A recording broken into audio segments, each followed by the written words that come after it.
certainly is a sorry sight, a very sad sight indeed, to see the pride of the Italian fleet wallowing here in the Atlantic Ocean. Coast Guard cutters and merchant ships rushed to the stricken liner and took off her 1,700 passengers and crew after desperate radio appeals told the world she was listing so fast that half her lifeboats could not be launched.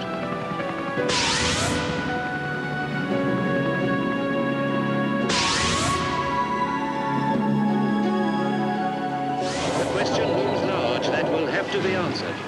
How is it that one of the safest liners in the world collided in an ordinary fog and met her end in a matter of hours?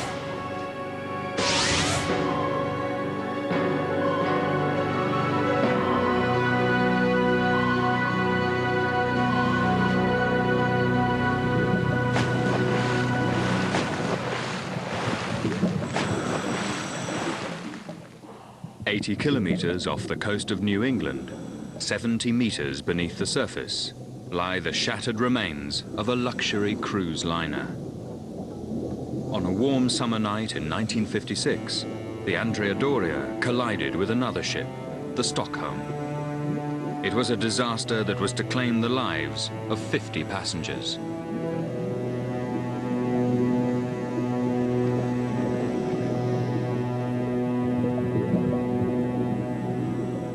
Today, one vital question remains from this fatal encounter. Who was to blame?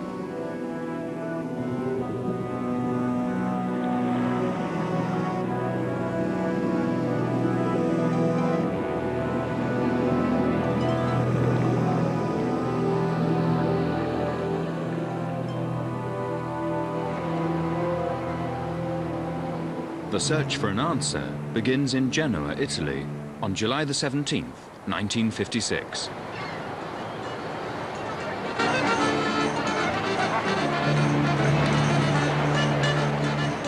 It was the Andrea Doria's 51st voyage. For Italians, the Andrea Doria represented more than a ship. She was a symbol of the country's art, architecture, cuisine, and culture. Italy's finest ship was captained by one of Italy's finest sailors, Piero Calamai, a veteran of 2 world wars and a descendant of a proud seagoing family.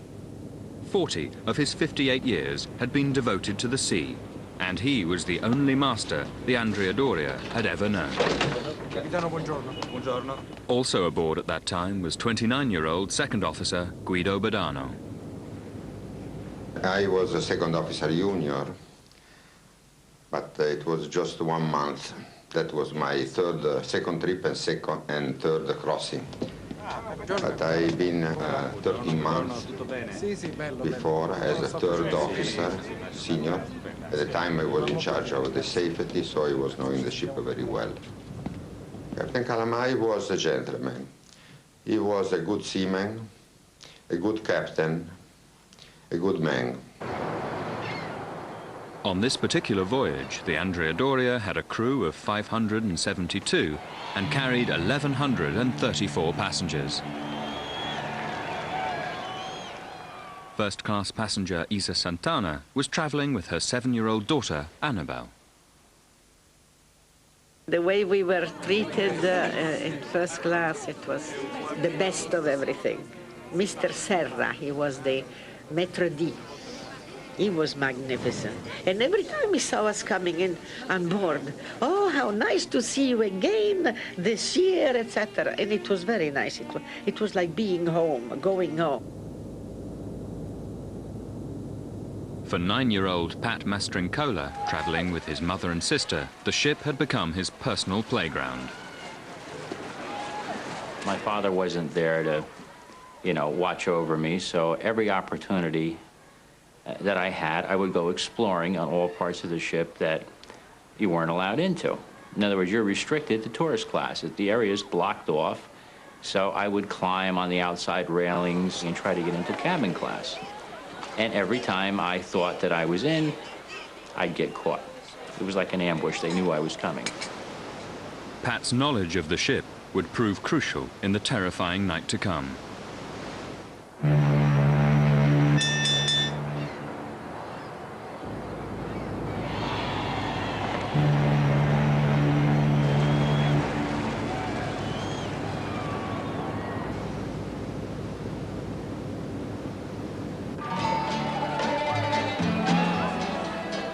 In the 1950s, a voyage across the Atlantic offered the best of Italian courtesy and comfort. A luxurious trip on one of the most fashionable and elegant ships in the world. Even poor immigrants on their way to America could enjoy what the ship had to offer. All three classes had swimming pools and white-vested waiters to accommodate their every need.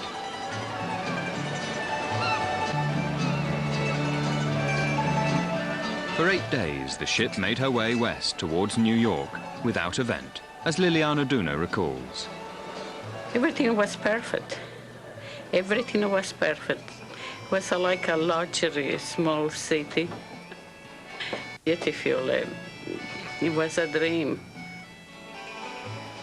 On July the 25th, as the Andrea Doria approached the American coast, the Swedish liner Stockholm was preparing to leave New York Harbor, bound for Sweden. With 534 passengers on board, the Stockholm was the smallest liner on the Atlantic Highway.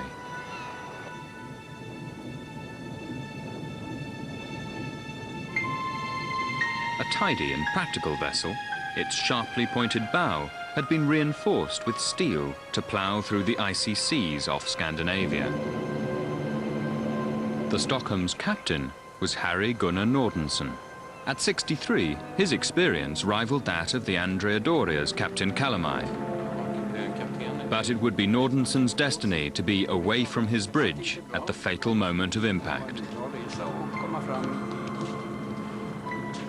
The man in charge of the Stockholm was a young third officer with only 3 months' experience on the ship, 26-year-old Johan Ernst Carstens Johansson. For decades, Carstens has refused to be interviewed about the collision, but now he has broken his silence. You know, you can't build up a story around an accident like this and keep to it. That's impossible. As I see it, I know what I saw and I know what I did, but I never could try to fix it up.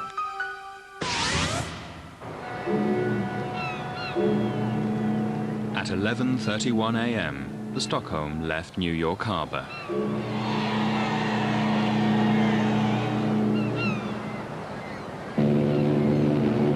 She sailed east, heading for the Nantucket Lightship, an anchored marker. Under the North Atlantic Track Agreement, eastbound boats are supposed to travel 30 kilometers south of the lightship. But Sweden was not party to the agreement. Captain Nordenson followed a shortcut he had sailed more than 400 times before, sailing only 1.5 kilometers south of the lightship.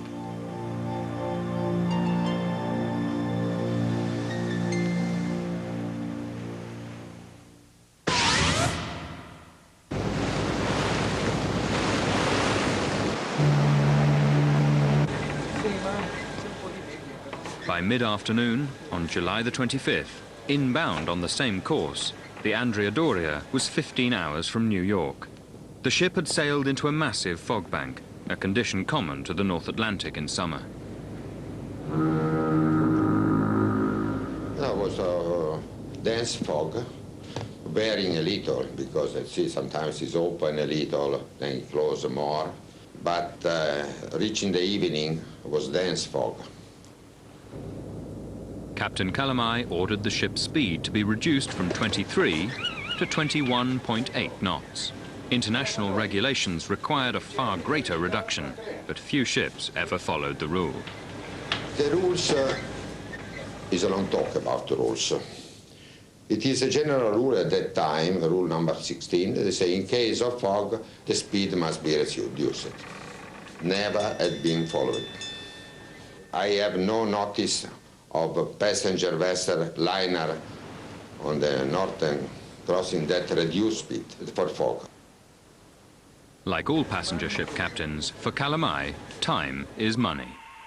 He activated the radar to warn him of other ships also in the fog. It would detect any ship within a 30-kilometer radius.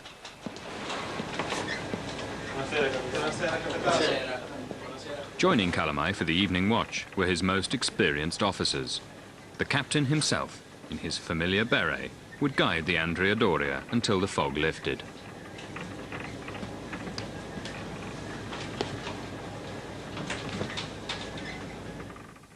Three days before we arrive in New York, and I dream exactly what happened. And I told it to some people, but I was very, very, very scared. The ship was gonna sink, and they laugh at me. The same night I have the same dream, till it happened.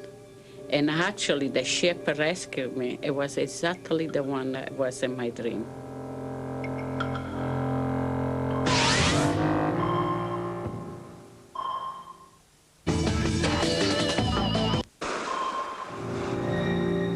At 8:30 p.m., Third Officer Carstens arrived for his night watch on the Stockholm.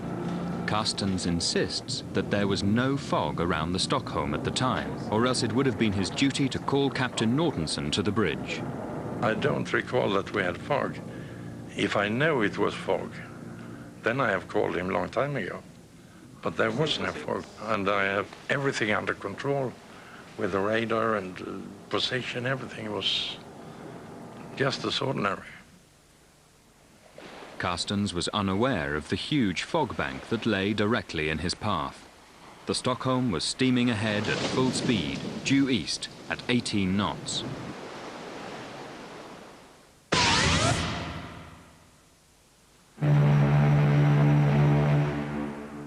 At 9:20 p.m., the Nantucket lightship appeared on the Andrea Doria's radar screen, 27 kilometers ahead. Captain Calamai ordered a course 1.5 kilometers south of the lightship, the correct route for inbound ships. But this time, an oncoming vessel would be directly in his path.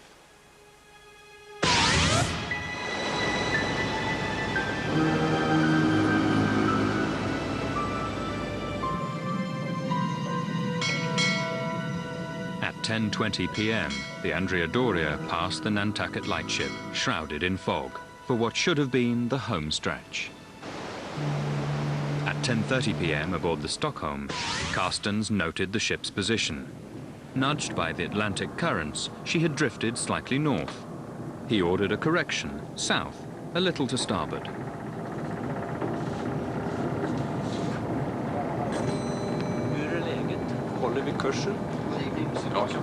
She was drifting a little bit in against the American coast. So I changed course, I think 2 degrees, but that's nothing. That was just a little bit. And what I was waiting for, that was to see the lights from Nantucket.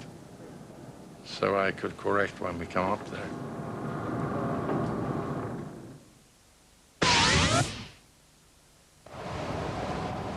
At 10:45 p.m., the Stockholm appeared on the Andrea Doria's radar for the first time. Guido Badano believes the blip was to the right or starboard side of the Doria's course. Captain Calamai ordered a course to the left to give the ship a wider berth. The blip was 70 miles away. It was 4 degrees to the starboard. We continued our course, then opened what we say, it was opening the angle, so it became 15 degrees to starboard. The practice on the Italian ship was to observe an oncoming vessel without plotting its speed and course. It was to prove a grave error.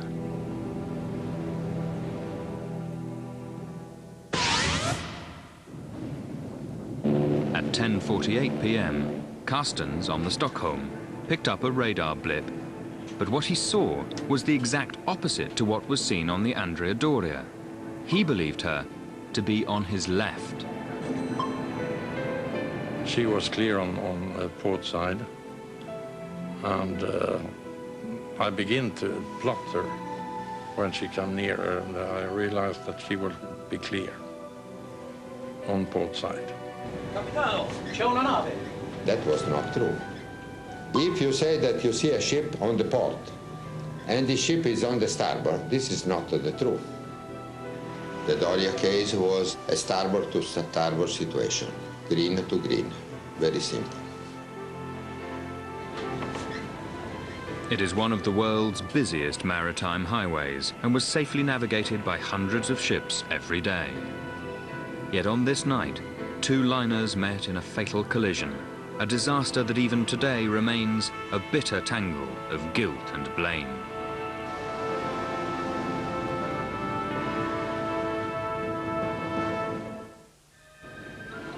The two ships were closing in.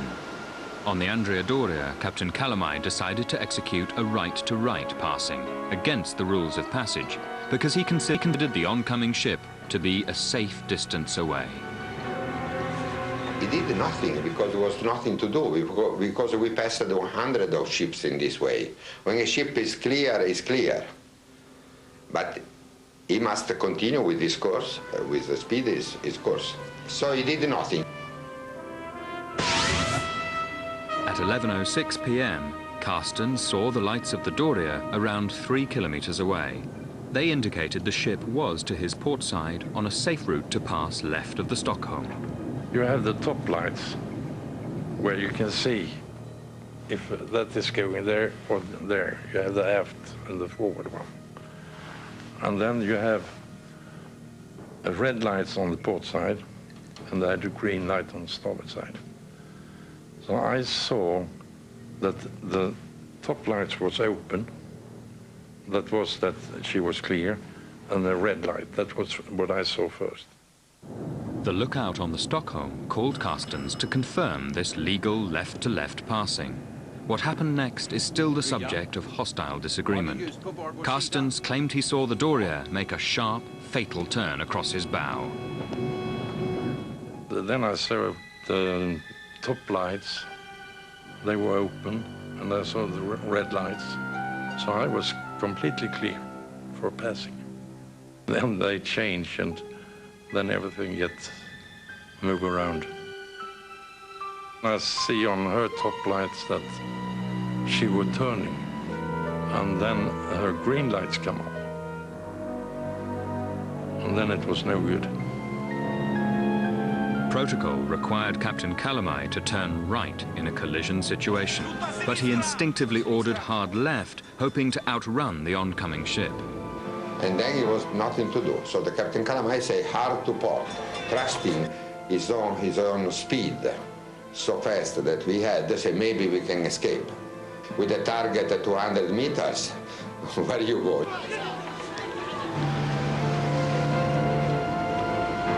I had to stop the engine, and then I tried to put the rudders out of starboard, close the watertight doors. There was nothing else you could do.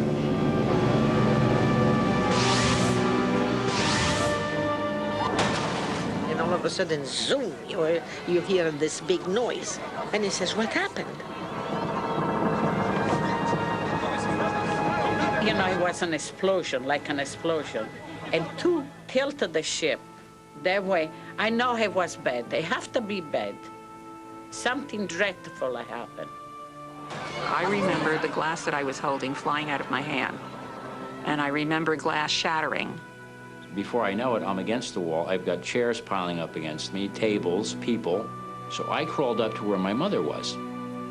And she was saying, my baby, my baby. I says, I'm all right. She says, no, not you. Your sister just went down to the cabin.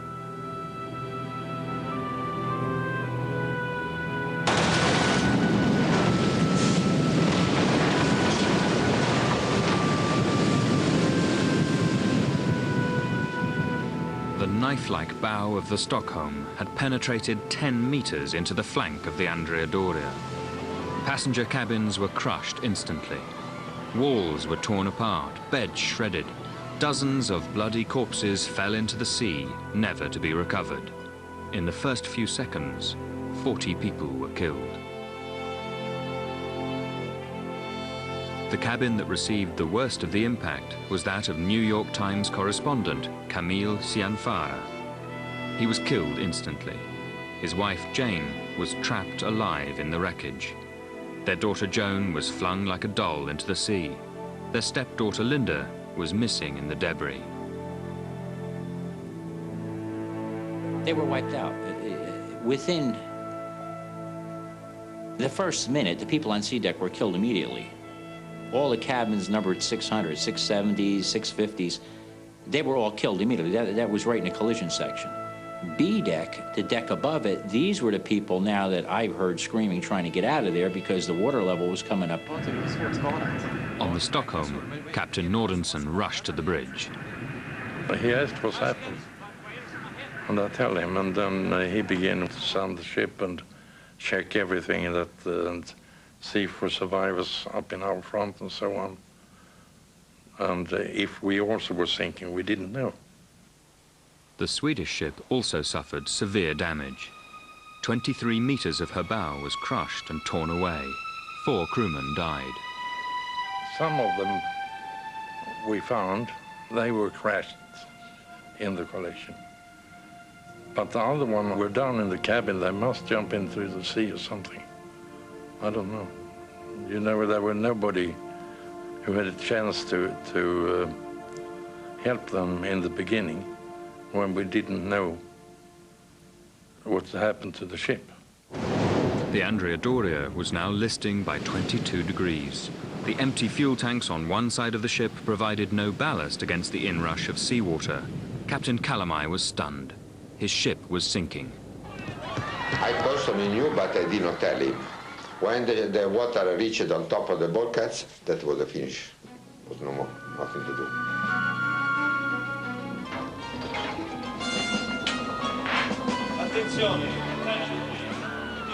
For passenger, I made an announcement. Passenger must go to their master station wearing their life belts and keep calm. I made on the general loudspeaker system. But in a collision like this, maybe there are wires that are cut. You don't know what really, if the announcement arrived. Somewhere arrived.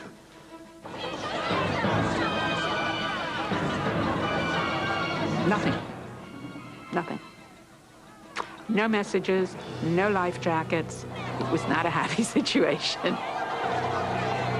Nobody was saying anything. That is what was upsetting me, because I didn't know whether we were going to live or die or what.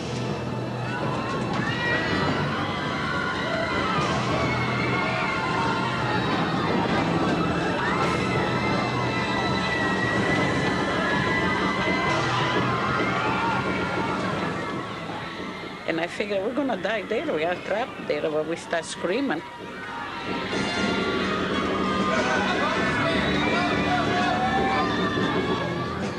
In order to avoid another impact, the Stockholm's position was now 1.5 kilometers away from the Doria. Consumed with the safety of his own vessel, Captain Nordenson did not attempt to contact the Andrea Doria. The Andrea Doria's severe list left half her lifeboats useless. Captain Calamai didn't give an order to abandon ship because only half his passengers would have stood a chance of surviving.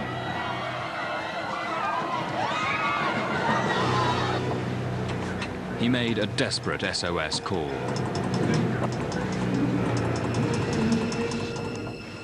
Ships in the vicinity raced to her rescue.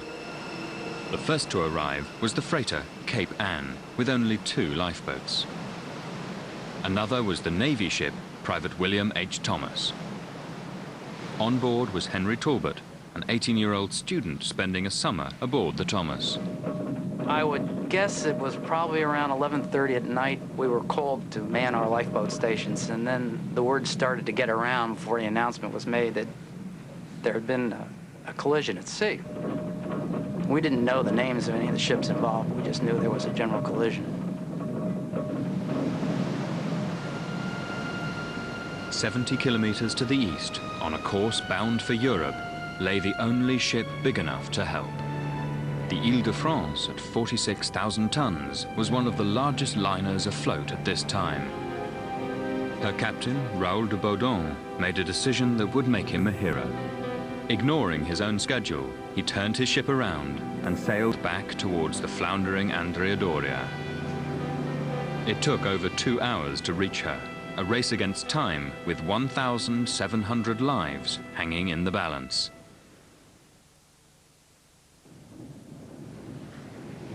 1 hour after the collision with the Andrea Doria, the Swedish liner Stockholm was out of danger. Captain Nordenson ordered his lifeboats to be sent to the sinking ship.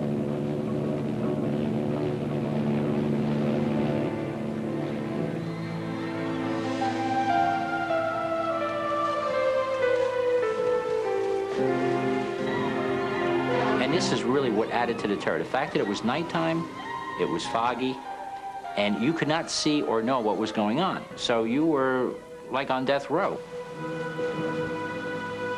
Then the American Navy ship Thomas arrived on the scene. And then the fog really started to lift.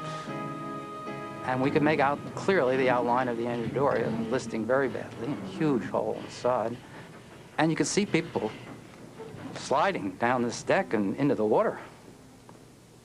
Quite a sight.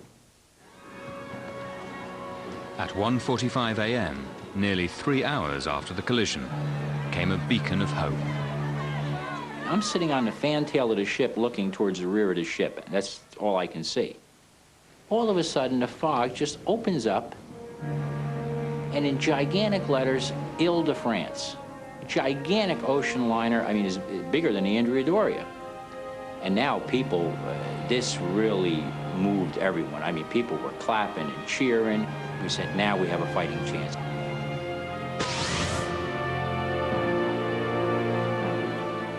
Lifeboats began to shuttle back and forth, frantically evacuating more than 1,600 passengers and crew. It would be the greatest sea rescue in peacetime history.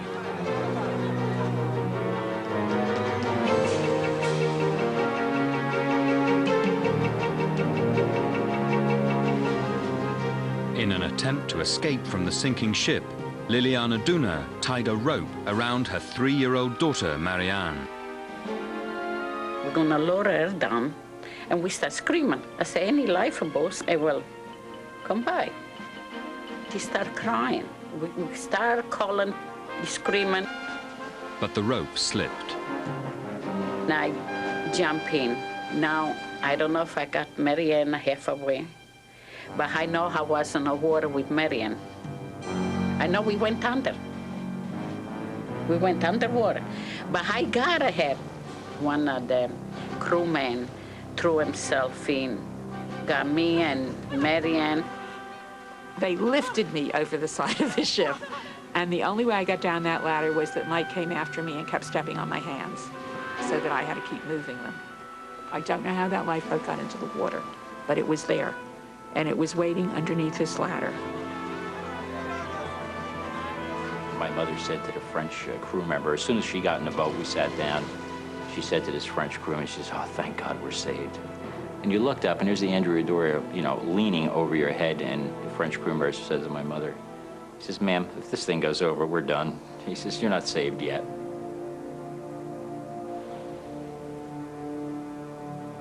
Just before dawn, the Andrea Doria was almost deserted. Only a few senior officers remained on board.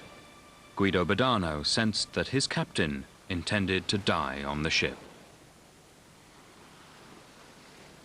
He spoke with me personally during the long period we stayed together. A certain talk surprised me because a certain moment after the France arrived, he told me, if you go back to Genoa, you will meet my daughter, tell them that I did what I was to do, what I think was to do. Badano eventually convinced Captain Calamai to leave, but the captain knew his career at sea was over. As the captain and his officers left the sinking liner, dozens of reporters and camera crews were arriving by boat, plane and helicopter, drawn to the Andrea Doria's death throes. There was a media frenzy there. I've never seen so many helicopters, small airplanes, fishing boats. There must have been 150 different craft in the area when we left. Coast Guard helicopters airlifted the most critically injured. They included a 3-year-old girl, Norma DiSandro, who had been dropped into a lifeboat on her head by her panicked father. Captain Nordenson steered the Stockholm towards New York with 545 survivors from the Andrea Doria crowding her decks. The Italian liner lay abandoned in the Atlantic, slowly sinking. The fact that the Andrea Doria stayed afloat for 10 hours is extraordinary. It's a miracle. Every sea captain that pulled up to rescue us had never seen a ship list that far and stay afloat. At 10:09 a.m., the ship began to plunge downwards. Her last moments afloat are captured in a series of haunting photographs that would go on to win the Pulitzer Prize.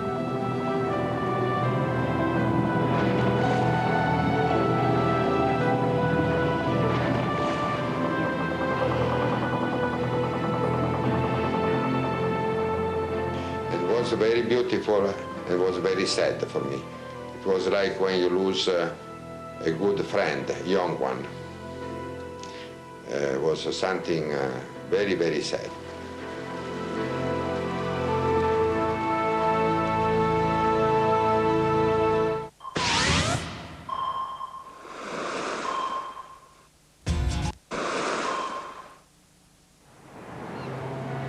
On July the 26th, 1956, thousands of New Yorkers gathered on the Hudson River docks in desperation. No one yet knew how many lives had been lost in the collision. At last, at 6 p.m., the mighty Ile-de-France steamed into the harbor.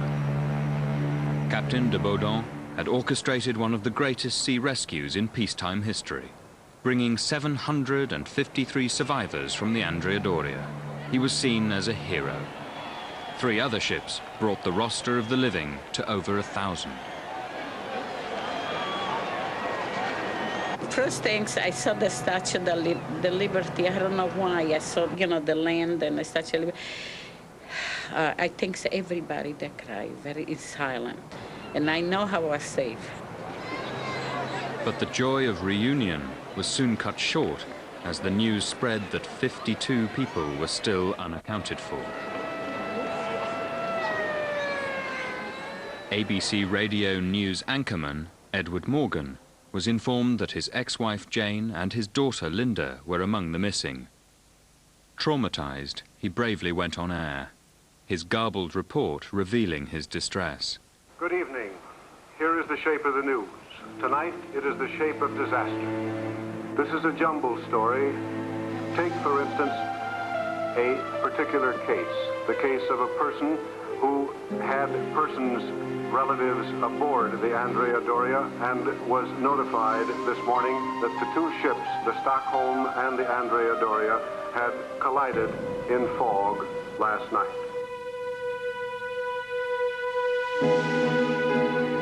The true death count was not fully known until the Stockholm limped into New York Harbor a day late.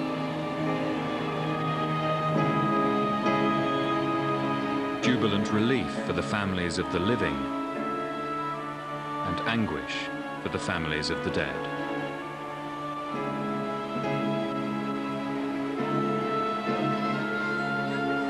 Liliana Duna's heroism in rescuing her daughter made her a sensation with the press.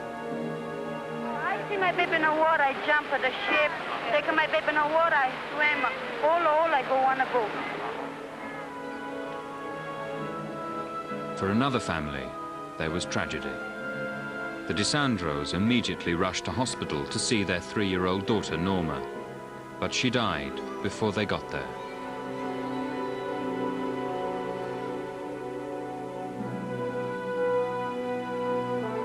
Of all the human stories, none is as astounding as that of Linda Morgan. Asleep on the Doria as the 2 ships collided, Linda had been flung onto the mangled bow of the Stockholm, where she was found alive.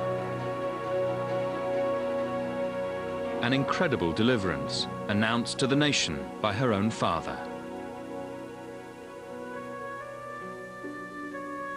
Within the space of 24 hours, this reporter has been pushed down the elevator shaft to the sub-basement of despair and raised again to the heights of incredible joy The daughter of this reporter, Linda Morgan, accounted for one of the incidents of the tragedy which some would classify as a miracle.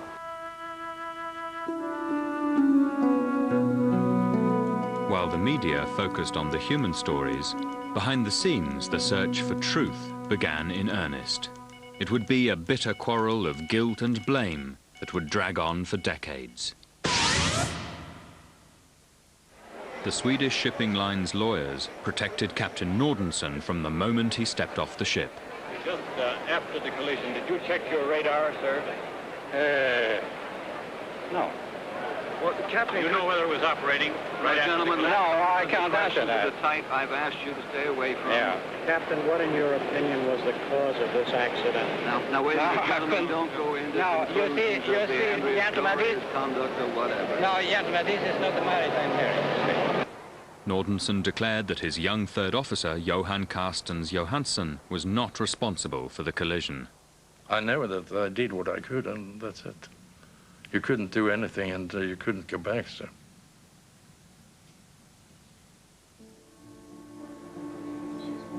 Captain Calamai was hounded with questions about the safety of his ship and the competence of his crew. Successful rescue was made possible because of the tight discipline and calm of the passenger and the sense of duty of my officer and crew. Captain Calamai was not prepared to make a fight. He was sure of what he did, and he was too honest. 51 people died in this tragedy. Over £66 million were filed in lawsuits against the two shipping lines.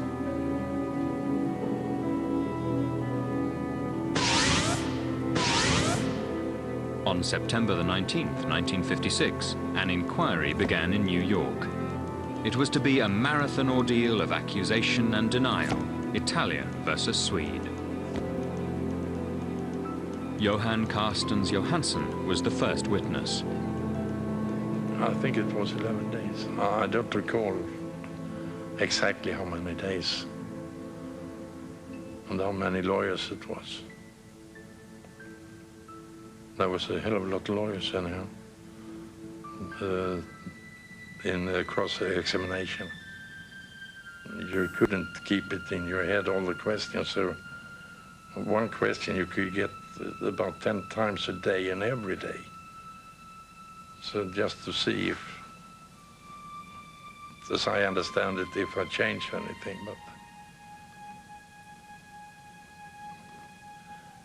and suddenly I don't think I did.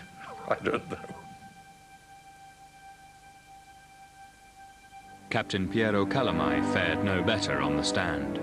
His ship's speed in the fog, failing to plot the Stockholm's course, and neglecting to bring the logbooks from the Andrea Doria were all heavily criticized.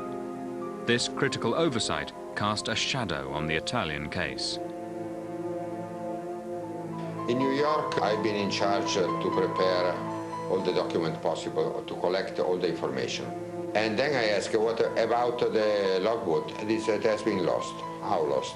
So I inquired with Maracci, that was the cadet in charge of that, and he told me, but nobody gave it to me. So at that moment, I found out that the logbook was lost. The court, they asked me, I told you the truth, how it has been lost. Without the ship's logs, the Italians lacked vital documented evidence. They broke Calamai all the time. The lawyers in the cross-examination, he changed his story all the time. After 3 months of fierce argument and contradiction, the inquiry was abandoned. The shipping lines paid £3.5 million in compensation to passengers in out-of-court settlements, saving them more than £57 million. Consequently, to this day, it has never officially been established who made the fatal error.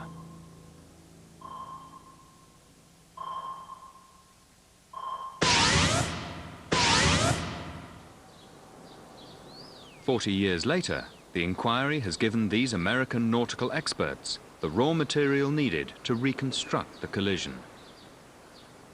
Today, at the US Merchant Marine Academy in New York, The testimony of both Calamai and Carstens has been analysed. A computer simulation of the disaster has been created. My name is Captain Robert Murren. I'm a professor of nautical science at the U.S. Merchant Marine Academy. We're in the K-ORF simulator. The simulator is used to train American navigators in disaster situations. Here, they've been able to relive the minutes leading up to the Andrea Doria Stockholm collision from Carstens' perspective.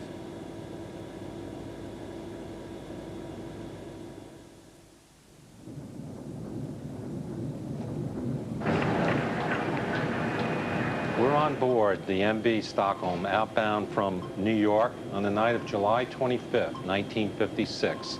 It was near the end of Carstens Johansson's 20 to 24 watch. Carstens Johansson was at the chart desk and he was plotting his 2300 radio direction finder fix. After plotting his fix, Carstens returned to the radar scope to see if there were any contacts on the radar. On the radar scope, he observed a pip just to the right of his heading flasher. He plotted this contact at 12 miles away.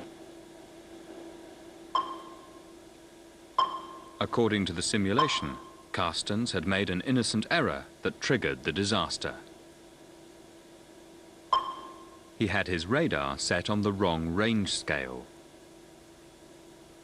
Though he believed he was 20 kilometers away from the unseen ship, with plenty of time to turn right for a safe port-to-port passing, he was, in fact, less than 7 kilometers away.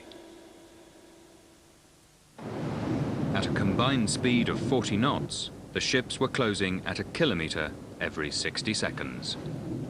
There was no time for a safe turn. The lookout telephoned to report the sound of another ship's foghorn, but the ship still couldn't be seen. The ship moved to the left on the radar, and Carstens believed he was safe. This would indicate to him that it was going to be a safe meeting situation, port to port. In reality, what he was doing was altering course to starboard and crossing the bow of the inbound Andrea Doria. To increase his margin of safety, Carstens turned further to the right. He was maneuvering in strict observance of the rules of the sea, but Captain Calamai was less rigid about these rules. Holding to his decision to execute a starboard-to-starboard passing at almost full speed, only 1.5 kilometers separated him from a ship he couldn't see through the fog. On the Stockholm, Carstens couldn't understand why the other ship's lights were not visible. He again took his binoculars, went to the center window in the hopes of seeing a red sidelight off his port bow. The phone rang from the lookout. Carstens expected to see the ship's red sidelight safely moving away to his left. Instead, to his horror, he saw a green light and the massive luxury liner crossing in front of him.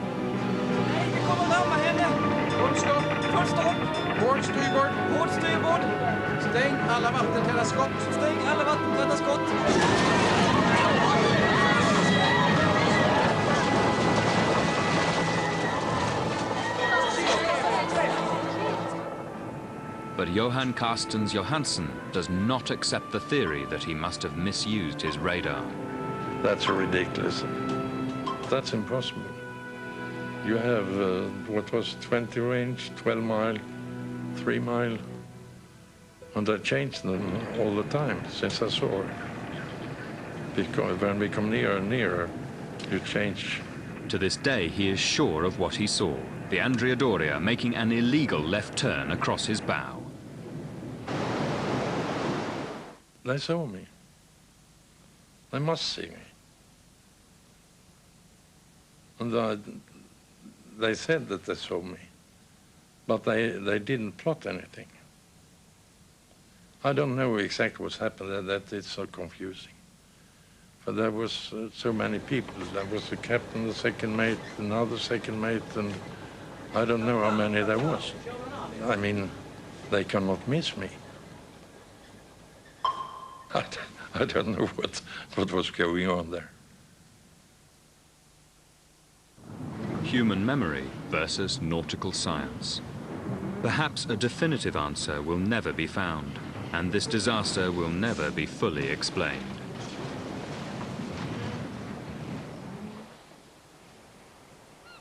Today, the US Merchant Marine Academy teaches the Andrea Doria Stockholm disaster as a textbook example of a radar-assisted collision. In the aftermath, strict rules on sea lanes approaching and leaving the United States were implemented. The training of all bridge crews on radar navigation was enforced, and liners on the North Atlantic are now equipped with bridge-to-bridge, captain-to-captain radios. Carstens went on to become a captain of passenger and cargo ships and retired in Sweden with a record as clear as his conscience.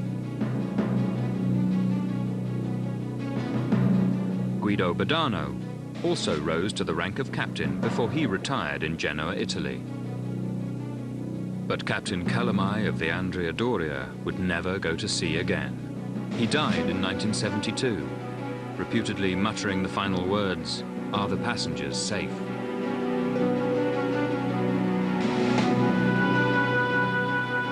One year after the collision, the Stockholm received a new bow at the cost of £570,000. Ironically, she still sails the Atlantic as the Italia Prima, an Italian passenger liner. The Andrea Doria remains still and silent, the broken remnant of a collision that never should have happened. The era of elegance this dazzling ship once represented will never be recovered, and the 50 souls that perished with her will never be forgotten. Next this evening, we venture deep inside the wreck of the Titanic. By using cameras on board the submersible Nautil, we'll take a look at the great ship at rest on the bottom of the Atlantic, and we'll hear the voices of survivors.